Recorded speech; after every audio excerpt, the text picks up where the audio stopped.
Senhoras e senhores, sejam todos muito bem-vindos ao terceiro Fórum Turismo de Saúde Rio de Janeiro, que tem por objetivo discutir ideias e melhorias nas demandas de eventos médicos e na área da saúde em geral, com ênfase no turismo de saúde, no desenvolvimento econômico e nas novas oportunidades de negócios. Para que tenhamos uma maior atenção a todo o conteúdo a ser apresentado durante todos os dias, solicitamos a todos que fiquem, então, com seus aparelhos celulares no modo silencioso, por gentileza. Faremos a composição da mesa deste evento. Convidamos para compor a mesa o presidente da Federação Brasileira de Hospitais, Adelvânio Morato.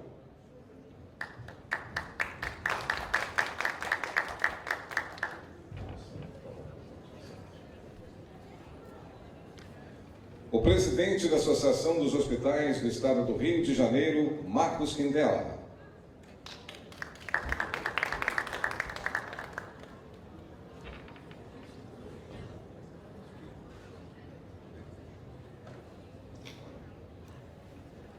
O presidente da Sociedade de Turismo Médico e de Saúde, STEMS, e coordenador do Fórum, Graco Alvim.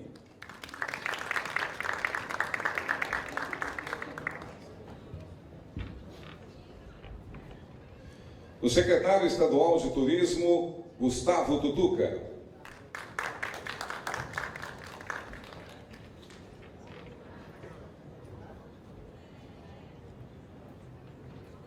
E o palestrante internacional, Bill Cook.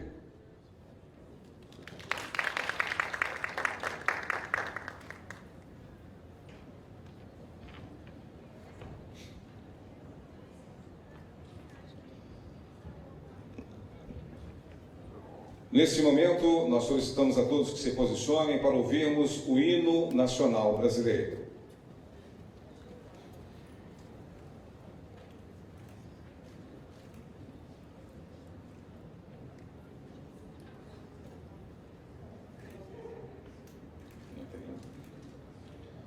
Nós já fizemos a execução do hino nacional na nossa palestra principal e, por esse motivo, indicamos de poder tocá-lo novamente. Senhoras e senhores, queremos agora agradecer pela realização do evento e, para esse momento, pedimos que vocês podem se assentar, por favor, fiquem confortáveis. Não seria possível a realização deste evento sem a participação de determinadas empresas e instituições. E para conhecer um pouco sobre elas, queremos assistir pelo menos um vídeo aqui para apresentar institucionalmente. Como grande realizador deste evento, temos a Federação Brasileira de Hospitais. Já foi passado o vídeo pela manhã, vamos assistir mais uma vez para reforçar a importância institucional dessas empresas.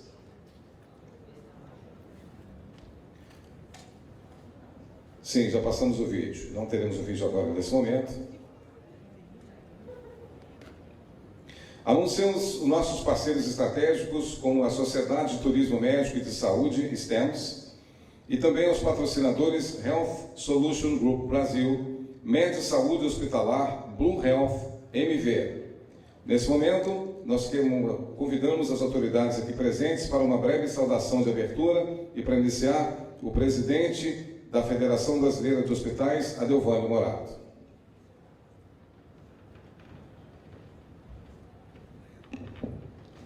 Obrigado. Espero que estejam confortáveis, se já alimentaram. Agora é o momento da gente ouvir um posicionamento muito importante para o Brasil, muito importante para a área hospitalar, que é o turismo saúde.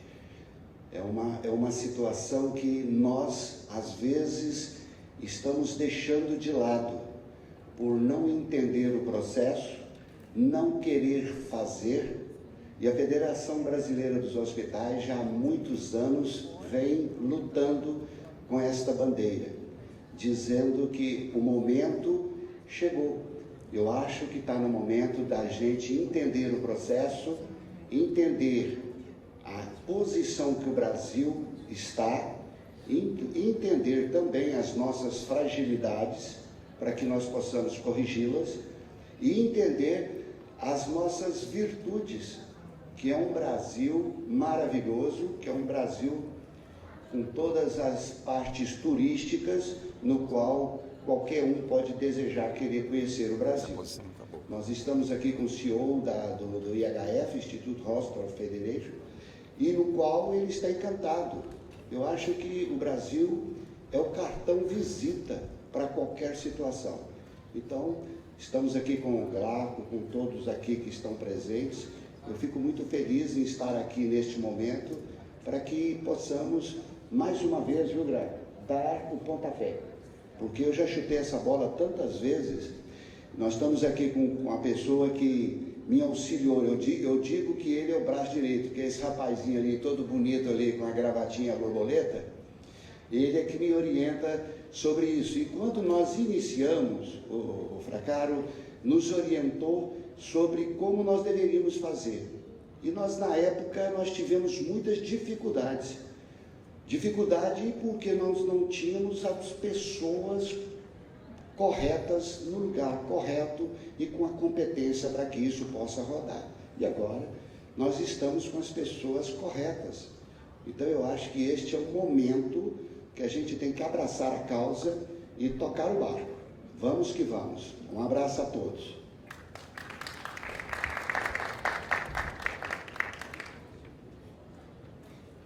Convidamos também para uma saudação a vocês o presidente da Associação dos Hospitais do Estado do Rio de Janeiro, Marcos Quintela.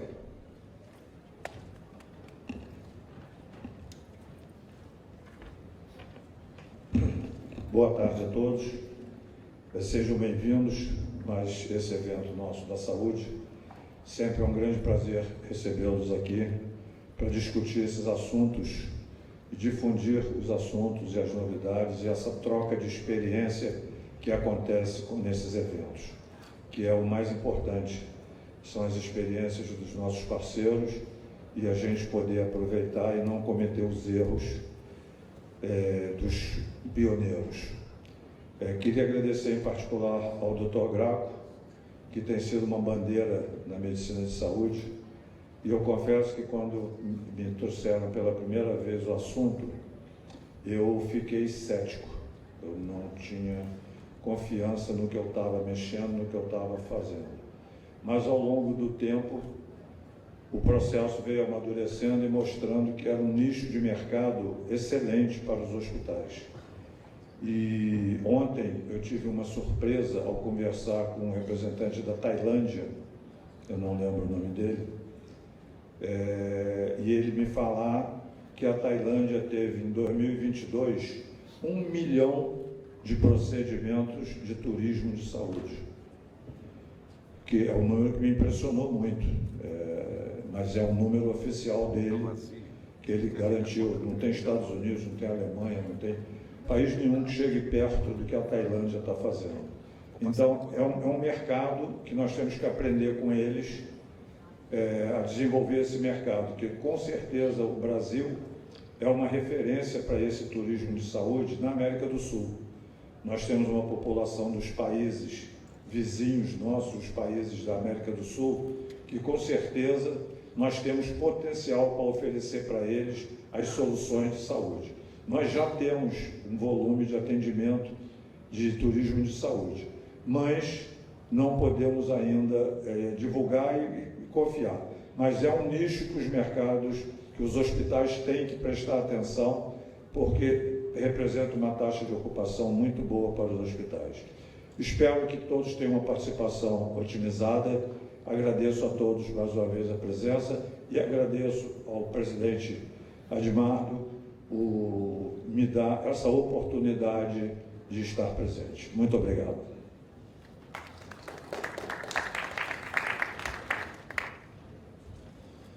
Ouviremos também a saudação do presidente da Sociedade de Turismo Médico e de Saúde, STEMS, e coordenador também do Fórum, Graco Alvim.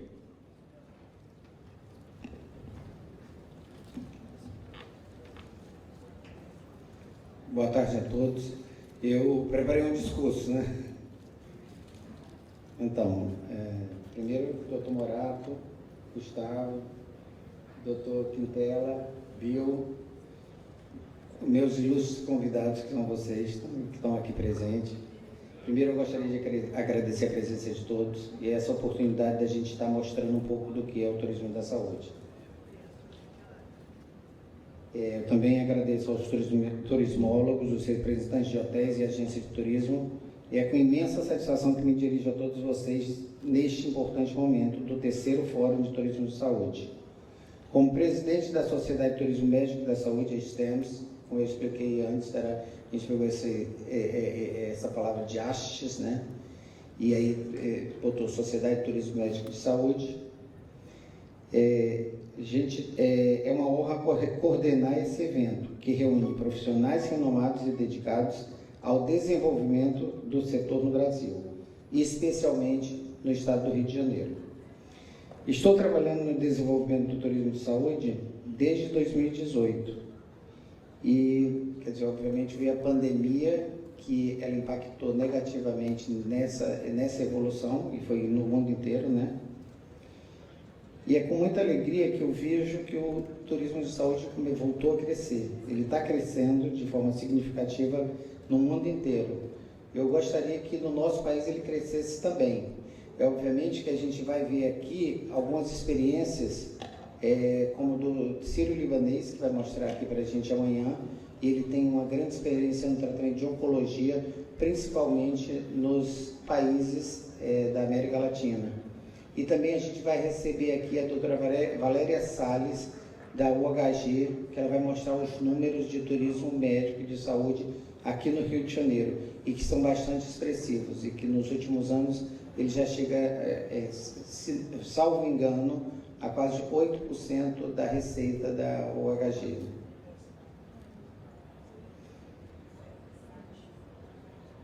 Esse crescimento é fruto de trabalho árduo de todos os envolvidos nessa indústria, que tem se dedicado diariamente para promover tanto o Brasil quanto o mundo inteiro, como um destino de referência para cuidados médicos de saúde de qualidade. Eu queria lembrar só que a gente tem que pensar que a gente não pode ficar atrás de alguns países que são menores que a gente, que não está fazendo um trabalho que a gente pode fazer até melhor, como, por exemplo, a Turquia, a Índia e outros países. A gente pode ser competitivo a nível de qualidade e a nível de expertise também. O Rio de Janeiro ele é conhecido também por suas belezas naturais e por uma cultura rica, sem esquecer da gastronomia. E tem se destacado cada vez mais como um destino de turismo de saúde. Nossos hospitais, clínicas e profissionais de saúde têm alcançado os padrões de excelência e alcançado o reconhecimento internacional, atraindo pacientes de diversas partes do mundo em busca de tratamentos médicos avançados. Para continuarmos a crescer e aprimorar o setor, é fundamental que identifiquemos e atendamos às necessidades que buscam a expansão do turismo da saúde. Em nosso estado, entre elas, a importância de investir em infraestrutura médica de ponta e oferecer a esses pacientes estrangeiros e nacionais, porque a gente tem que pensar nos pacientes também de outros estados, uma experiência de tratamento confortável e segura.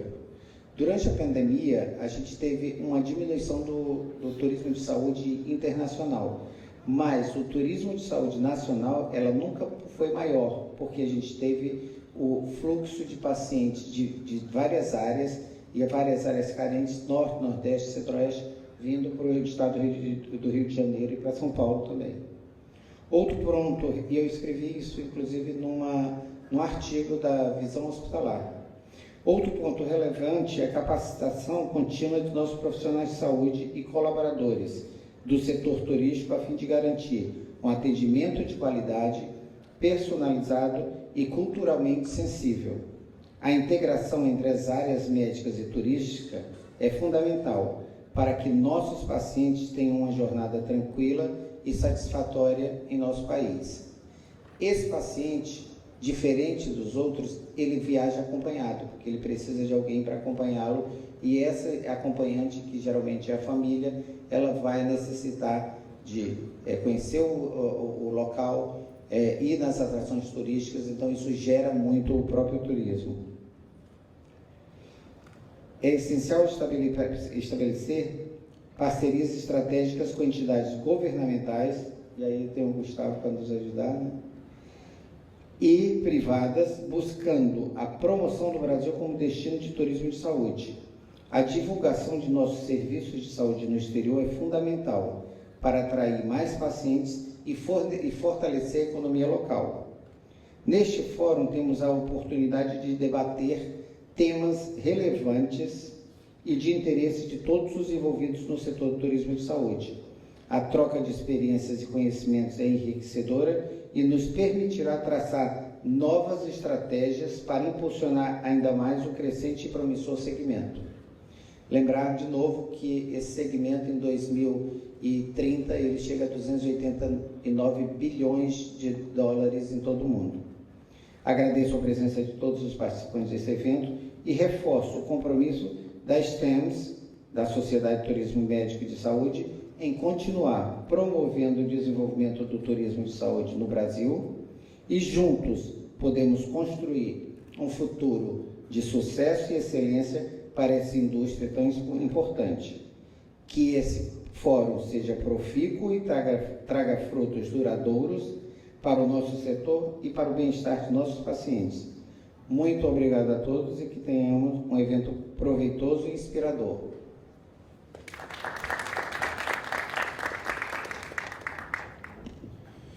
Ouviremos agora as palavras do secretário estadual de Turismo, Gustavo Tutuca.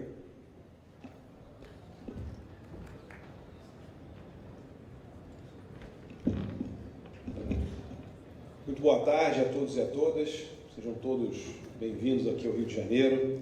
Quero saudar aqui a nossa mesa, doutor Adelvânio Morato, presidente da Federação Brasileira de Hospitais, saudar aqui também o doutor Marcos Quintela, presidente da Associação Brasileira de Hospitais, saudar e agradecer o convite, doutor Graco Alvim, coordenador do nosso Fórum de Turismo e Saúde, também o nosso palestrante aqui, Bill Cook, que vai nos abrilhantar com sua palestra, saudar a todos e a todas e reforçar aqui o que já foi dito. Nós estamos num momento muito importante no Rio de Janeiro, de desenvolvimento econômico, de retomada de crescimento, da retomada da credibilidade do nosso Estado, muito pelos esforços de gestão e de trabalho do governador Cláudio Castro com sua equipe. E a gente também no turismo vive um momento importante.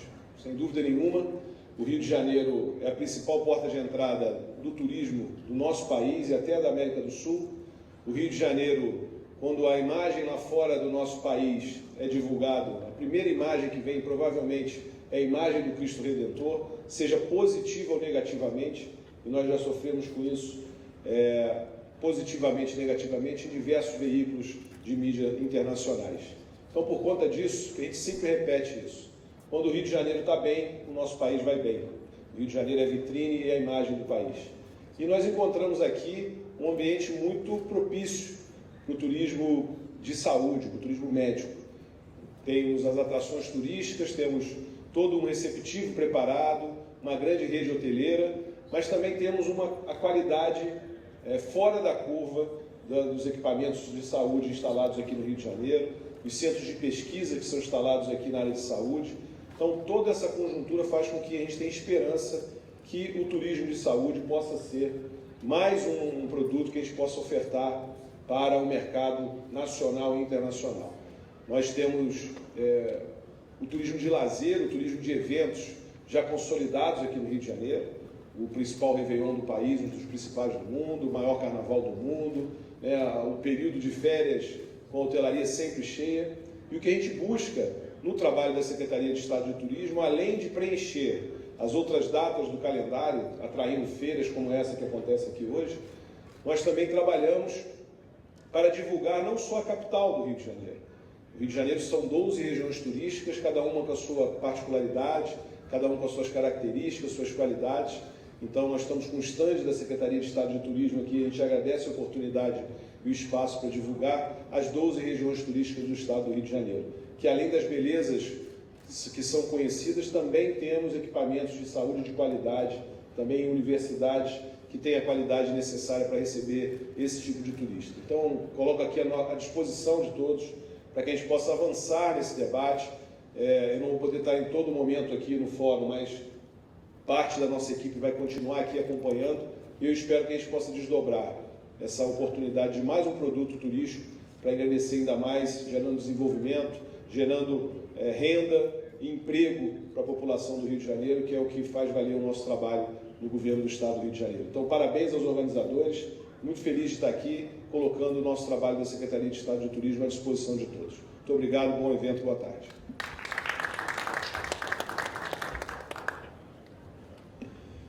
Ouviremos agora também as palavras do palestrante internacional Bill Cook.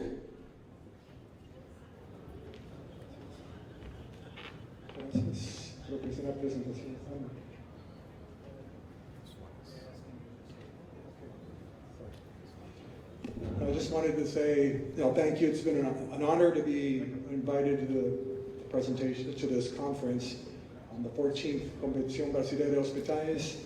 I really want to, I'm honored to be with the gentleman here on the stage, with the president of the Brazilian Association of Federation of Hospitals, the Association of Hospitals in Rio de Janeiro as well, Secretary of Tourism, Dr. Bracco Stems, and our head as well.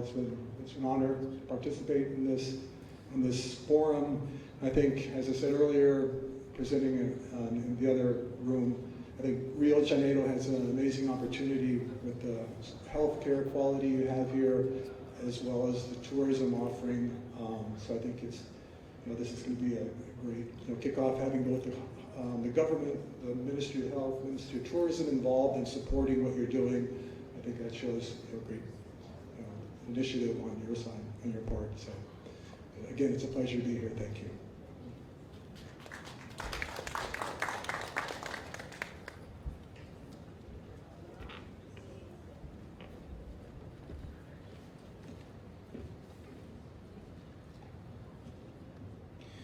Neste momento, para conduzir o debate com o tema O papel das representatividades no desenvolvimento do setor saúde, convidamos então o presidente da Instenos, Graco Alvim.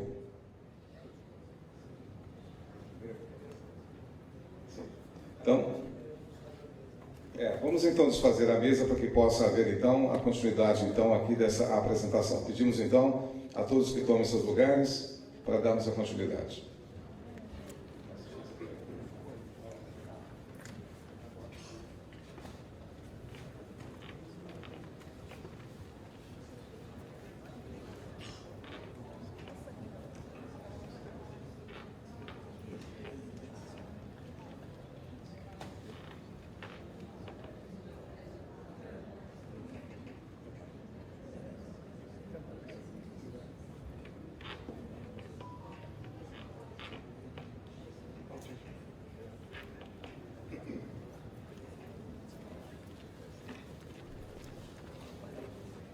Thank you again. I mentioned in the earlier presentation that I actually lived in São Paulo. Eu morava em São Paulo de menino pequeño por unos años, hace muito tempo. Entonces, y moro en Costa Rica ahora, entonces hablo más español e inglés.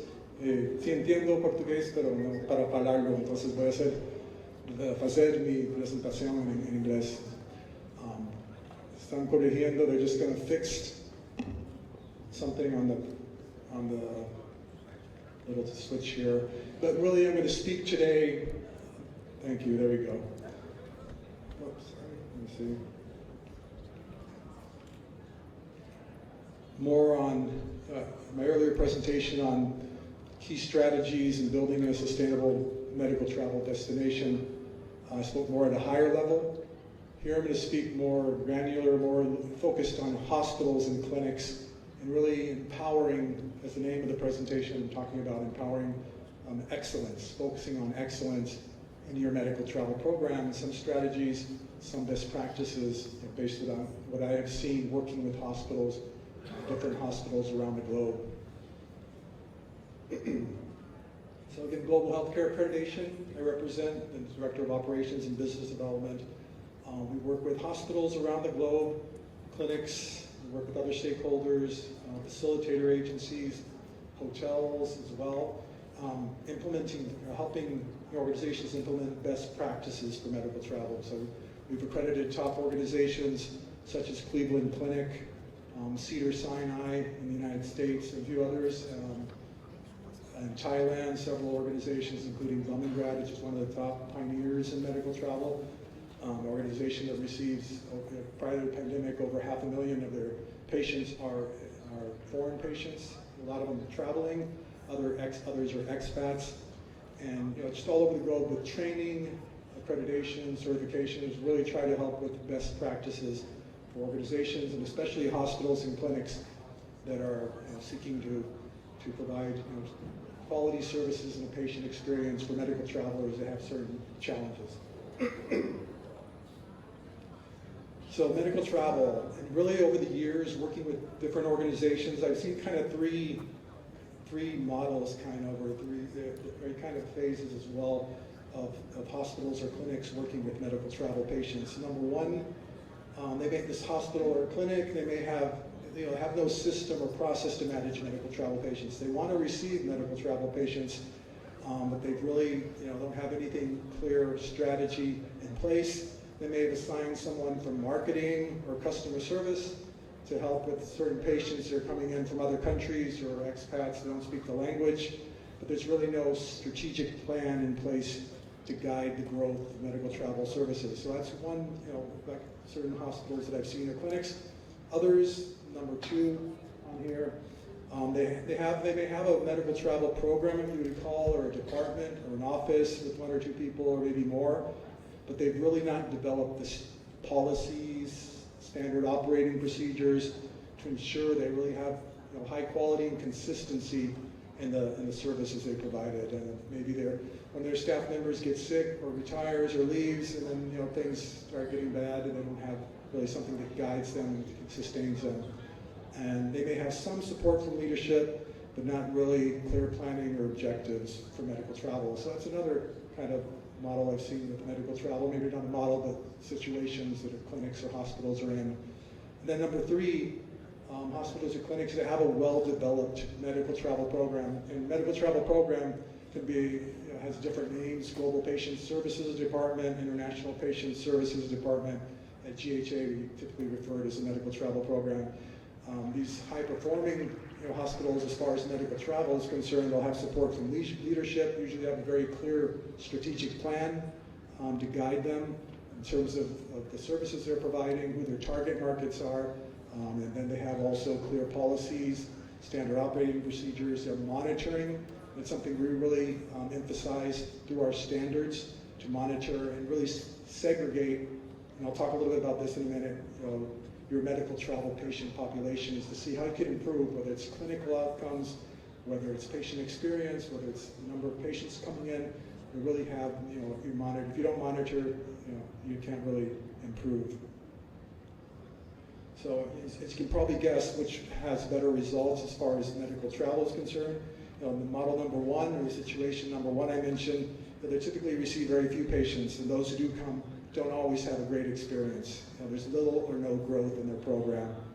For the other medical travel number two that I talked about, they receive some medical travel patients, but the experience can be hit or miss. It can be good sometimes, it can be not so good the other times, and it's really hard to sustain long-term growth that way.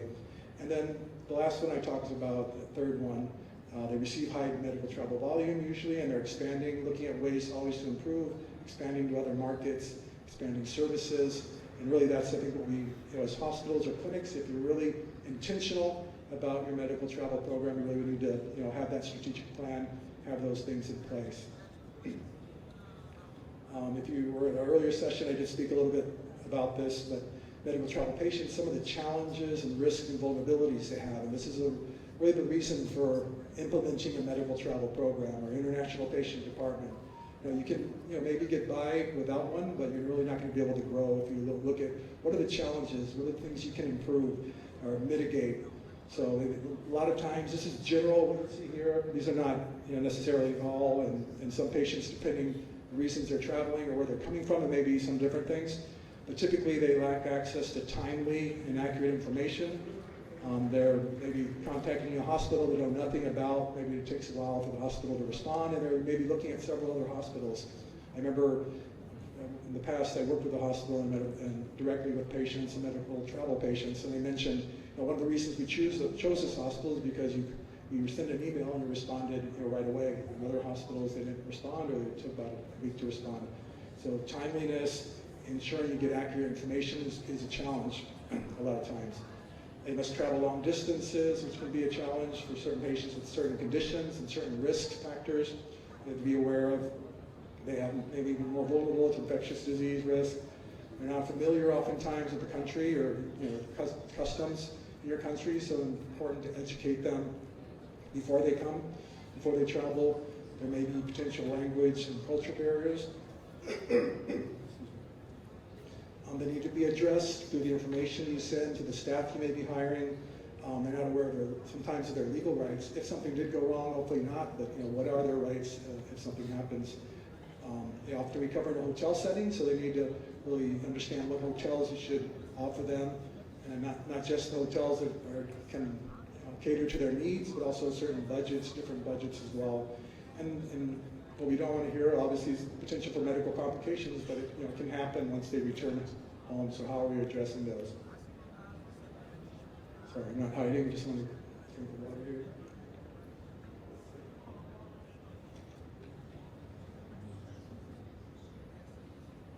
And just a question here: how many here represent hospitals here in the audience? Just wondering if raise your hand. Hospitales que están aquí? Okay, not too many, but. Okay, we got a few. So facilitating a seamless medical travel patient experience is key to creating excellence or empowering excellence in your medical travel program. To deliver a safe and seamless patient experience, you need to be proactive, you need to be intentional. You must design really a pathway that eliminates the barriers, kind of the barriers that we spoke about in that earlier slide, that negatively impact the medical travel patient experience. This is what we call the medical travel care continuum. It has some of the touch points, typically for a medical travel patient. So they're looking at your hospital or clinic or your destination on a website. That's where they're getting the information. So if you're targeting certain patient populations, what information you have in your website. Is it in their language, aligned to their needs? Information sharing, ensuring the patient's a candidate for the type of procedure, collecting checklists of certain things for medical travel patients that are unique. Their arrival, the transportation, getting to the hotel, then the admission. Maybe you might have a fast-track admission process for medical travel patients. The treatment, discharge, accommodation. A lot of times, again, they'll stay at a hotel, the follow-up, departure, again, and going back home. So all these different touch points, interaction points need to be optimized to mitigate risks and improve the patient experience. So we're talking about medical travel programs. So what's the definition of a medical travel program? Here we have a definition that we use at Global Healthcare Accreditation. It's a shortened version, but a program or system designed to facilitate medical or dental care, could be, and ancillary services for medical and or international patients, with the ultimate goal of providing a safe and high quality patient experience. It's really, it's an entity. It can be a small entity within your organization if you're starting out small. It can be a larger one. There's one organization in Thailand that I believe has close to 200 people working in their international patient department. And this is achieved by creating standardized processes and procedures along that whole medical travel care continuum, that patient journey, that address the unique needs of these traveling patients. So you really, through that program, the goal is to remove those barriers and ensure a high quality experience across all those touch points. So medical travel program, what are the interface that usually they may be working with the quality improvement department, with nursing, with admissions, with the billing department, patient advocates or patient coordinators that may be involved, ensuring interpreters, language and cultural competency, working with the transportation providers, hospitality, hotels. They're involved in all these different areas, that medical travel program, ensuring there's a quality experience. Thank you.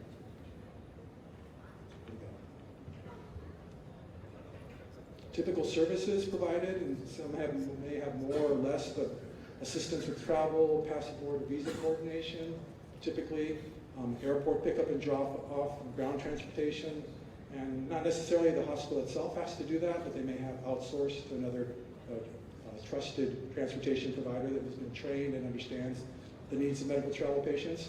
Assistance arranging accommodation with the hotels. And again, not necessarily you have to do the reserving the hotel room, but recommending which hotels that you have visited, hopefully, as a provider, and understand that they meet the needs, can address the needs of the patient.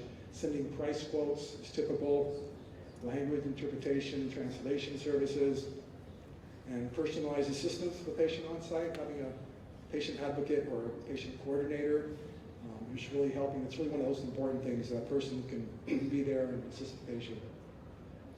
International insurance billing as well, food choices for different religious and cultural preferences, and arranging even tourism and leisure activities, especially for family members. Is the medical travel program necessary? So again, kind of going back to the beginning, if you really want, an excellent program, and a program that's growing and sustainable, I think it is. I mean, what are your goals? You really have to, but of course, it depends on the particular hospital or clinic. What are your goals and expectations? What is your projected international patient volume, short and long term? Will not having a medical travel program negatively impact the patient experience? So if you are really looking at targeting or attracting medical travel patients, not having that program, there's going to be some negative situations potentially. So developmental process, just going into some details of the medical travel program, as you develop, if you're thinking of developing that program. Understand motivations of why patients will travel for care. That's kind of the first thing.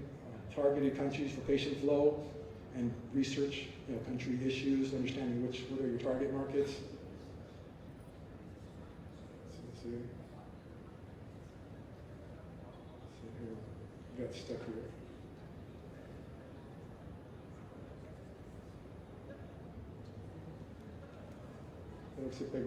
Okay, there you go. Identify, strengthen, target clinical services and competitive advantage. What's the competitive advantage? What services do you want to offer? I mentioned niche type services. You can differentiate from other clinics or hospitals. Identify your revenue model. You're doing package pricing, insurance, or direct pay patients. Identify current and available resources for the program. Develop your growth model as well.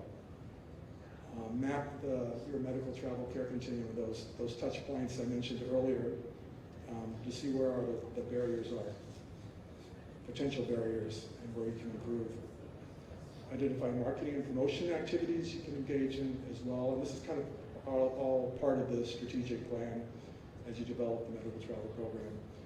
And develop processes and protocols related to the medical travel program in areas of patient-focused clinical processes. And these are areas we look at in our standards, the patient experience and sustainable business processes.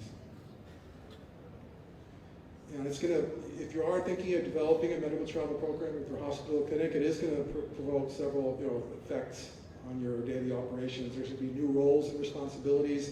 Maybe you need to assign a director of your medical travel program. You need to hire or assign patient coordinators from other departments. Maybe you need to redesign existing processes, perhaps fast track a new mission, information that's sent in advance to the patient, maybe arranging the transportation, training of current staff to acquire new skills, acquisition of new talent, perhaps you need to bring new people in, or if there are language needs, incentivizing learning of the languages. Optimize and manage integration of specialists, technology, the hospitality part, government stakeholders, a lot of details as well that can go in, and ultimately optimize the patient experience to improve the satisfaction. So just going a little bit into global healthcare accreditation, what we do and how we help and really empower medical travel excellence in medical travel programs. Our goal is to mitigate risk for medical travelers. You've seen this diagram earlier before, but really kind of the problem in the industry. No medical travel seal of approval for patients is one of the reasons GHA was founded back in 2016 for that. Looking at best practices for that pre-arrival, the post-discharge, the care management, patient rights, business ethics, financial transactions, marketing. You can look at all these different areas but specifically looking at them from the perspective of a medical travel patient. If you look at, here it's not in here, but infection prevention and control, we would look at, not something that maybe ONU or ACI or JCI would look at. We would look at what the organization is doing to educate patients previously, to mitigate the risk of patients coming from outside with an infectious agent, which is obviously very relevant during COVID. Communication and education being very proactive in that area as well, and we'll talk about that more specifically. But we try to provide value to organizations, really obviously the focus on the patient perspective.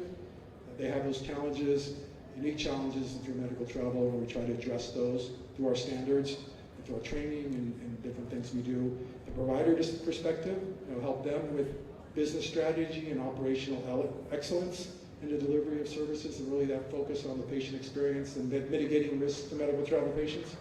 And the buyer perspective as well, buyer meaning insurance companies, employers, governments who may be sending patients.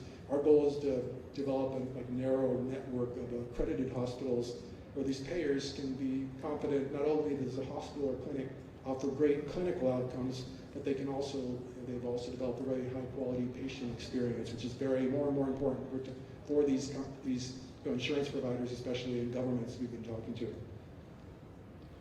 So just going quickly, these are our standards, GHA standards, and this is again how we help promote excellence in medical travel programs. We look at areas, patient-focused clinical areas, but again, always from the perspective of the medical travel patient. Under those, you see care management, infection prevention, control, quality improvement, patient rights, telehealth. Those are all our chapters under that, and each of those have standards. Patient experience, we look at these different areas: cultural competency, communication and education, patient advocacy, physical environment, travel and tourism. And we're unique in the sense that we look at also business processes. So we're looking at leadership, risk management, business ethics, financial transactions, marketing. So we do try to understand the bottom line is obviously very important in medical travel as well, and looking to help organizations be more productive and improve their business processes. Here's just going into a little bit more detail, maybe too much detail over some of you, but kind of looking at those stages we saw from this previous diagram. But kind of what are the goals there when we're trying to improve? What are you actually doing?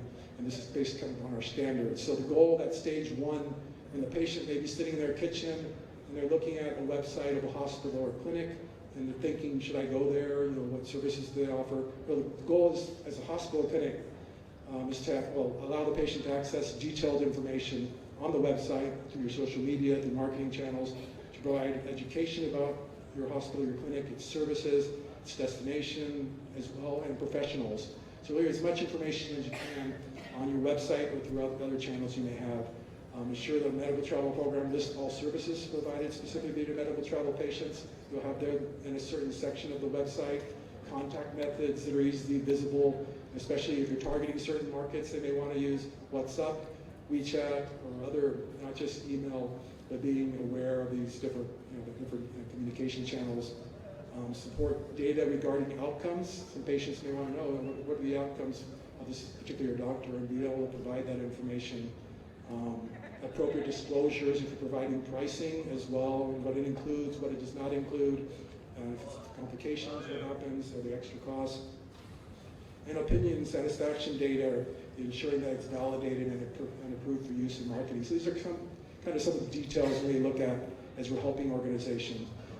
Website that is understandable in target market, the groups you're targeting, and even localizing website content. By localizing, I mean not just having it in their language, but certain patients in certain countries, certain cultures, they may have preferences, certain colors, certain symbols, certain images that are more in line with their culture, and that's been found to improve conversion rates as well. So looking into that at those details. This stage here, information sharing, the goal is to educate the patient in a timely way, inform and build trust. Gather the information you need, of course, from the patient to make sure the patient is a good candidate for the procedure they're seeking. So standardized process collection of the patient's clinical data, information reports prior to travel, a patient's bill of rights available on the website was sent to the patient before they come, so they're aware, what are their responsibilities and rights. I mentioned the pricing, informed consent, what they need to go through. So really upfront, you're letting patients know all the details. Since they're not a local patient, they don't know you, it's important to educate in advance. The travel part, once they arrive, really understanding the hotels you're going to use. In Costa Rica, I was living where I live, the program many years ago, and a lot of patients coming down, and there were several hotels we used, and we actually came in and trained the staff to understand the needs of these patients. A nurse would come in later, and after they had the procedure, to visit with the patient. So not every hotel is going to do that. It depends on the volume, but definitely having a checklist for what the type of hotels you would recommend. Admission and treatment, whether it's a fast track admission, tracking patients as well, international patients. It's part of your quality management. Ensuring a workforce is culturally competent. What hiring practice do you have? Are you hiring staff that understands kind of the needs of medical travel patients or language? Maybe a similar cultural background is also very important. And then very important, and I mentioned it I think earlier, segregating your data for medical travel patients and really monitoring. Most industries, they're trying to monitor, or at least they should be monitoring their key performance metrics. And in healthcare, you certainly do that with the clinical side, but not necessarily, always in the patient experience. And I've seen it very few cases, so it's something we require through accreditation, monitoring medical travel patient, their experience, their clinical outcomes. We give, based on our standards chapters, organizations can choose what they want to monitor, but specifically ensuring they're always continually improving. So understanding number of patients that are coming down, is your patient volume growing, from which countries, so really helping you improve long term. Some examples of some key performance indicators that some organizations use. Track year-over-year trends for medical travel patient volume and revenue by country or region of origin. What is your year-over-year growth from specific markets? Understanding that, and then based on that data, you can look at if you need to adjust or pivot to other areas. Calculate appointment, show rates for inquiring international patient. What percent of initial inquiry convert to actually coming? Is there any barriers, any drop-offs happening? Infection rates, lead conversion rates, cycle times, a lot of technical details here. There are a lot of things you can monitor and improve.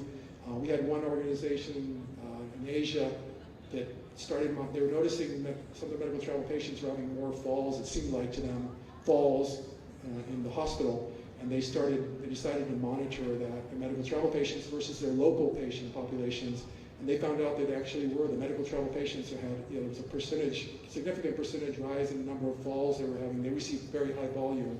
So when they figured that out, they decided to implement certain measures like not having the patient, once they arrived in the country, have surgery the next day. They would usually let the patient rest a little, 24 hours before coming in to get oriented. So there's different things you can find out, really actionable insight that'll help the safety of the patient, obviously, and help you improve your services.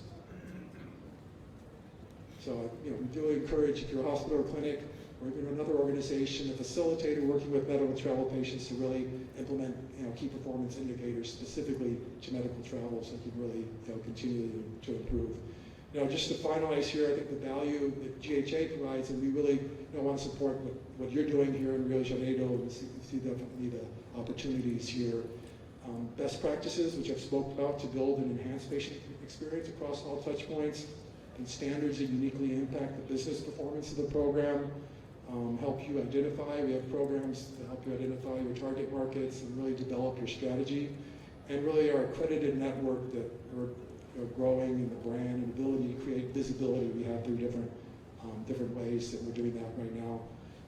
Some of our programs, accreditation for medical travel for hospitals, we offer that to help them. Certification for excellence as well. Medical travel program development. If you don't have an international patient department or a program, help you develop one, fast track one, really founded on best practices. Or if you have one, help you improve, go in there and do a gap assessment and see what areas, weakness you might have, what areas you can improve in patient management. Medical travel facilitator certification for agencies that are referring patients. We also have a certification for that, and an individual certification for certified medical travel professionals, which I have the honor of presenting with Dr. Greco on Saturday as well. Our standards are accredited by ISQA, International Society for Quality in Healthcare. These are some of our accredited hospitals and certified hospitals. Just quickly before the end, this is some feedback we had from some of our facilities, and after they were accredited, this is one facility in Saudi Arabia. They were targeting mainly patients they were in the eastern province. I actually was able to do a survey there with them, and they were targeting patients from other parts of the country, but they wanted to expand and regionally to track more patients. So they made a number of changes. You can see updates on the left side, and they were presenting at a conference about 6 months later, and they mentioned they do the Press Gamey, which is a satisfaction survey. It's required by the government, and they were ranked first and second place in the country in patient experience after getting GHA accredited. And then their medical travel patient volume had also increased significantly, 147%. They started with low volume, but they definitely had improvements. Another organization more recently that was accredited in Colombia, actually an IVF clinic, they were accredited. They were receiving about 200 patients, I believe, a year, medical travel patients, and they, after getting GHA accredited, and also some very unique business development that they've been involved in, they've increased about 210% since becoming accredited. So we don't guarantee that your patient volume is going to increase, but I think a lot of the processes we help you implement, facilitate that. And so the goal is to continue to improve your products, your services, your business practices, and that's our goal with the GHA accreditation. Or if your program, if you're working on that, we encourage you to continue to do that. So are you ready to maximize the potential of the medical travel program? We hope you are. We hope the information in this presentation was helpful, and we'll be here today and tomorrow. If you have any questions about GHA or anything I can assist you with, I'm happy to do so. So thank you.